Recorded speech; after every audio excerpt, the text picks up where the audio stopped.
The bad news about Colorado's severe lack of snow this winter is that human beings, without water, will eventually wither and die. But so will our enemies, like Japanese beetles. Our Evan Krugel has that. Few things make a Colorado gardener wince, like seeing a rosebush covered in Japanese beetles. The less Japanese beetles, the better. Lisa Mason Absolutely. doesn't normally talk about bugs in such a negative way. They have a coppery abdomen. She studies them and the plants they rely on for the CSU extension. I get to teach people about plants and bugs. That's my favorite part, plants and bugs. And they go hand in hand too. That's why Lisa is keeping a close eye on how dry this winter has been. Wet soil's much easier to dig into. Yeah, this is a little bit tough.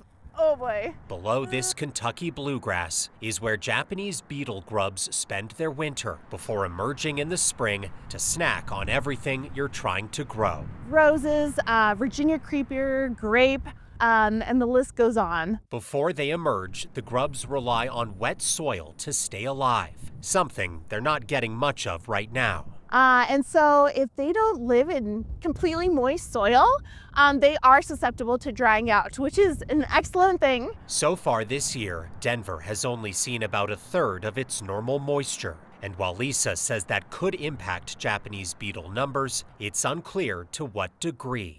But it's really going to depend on weather patterns. Sadly, they are very adaptable. And even if numbers are down this summer, Lisa doesn't expect the problem to go away. They're so well established, they're likely here for good. Now, if you have a garden in the Denver area, you likely know Japanese beetles are quite widespread along the Front Range, with high population centers in Boulder and the Denver suburbs. Those beetles typically don't start emerging until late May or even June. So, Kyle, it could still be a few months before we know the true impact of whether they died off or not.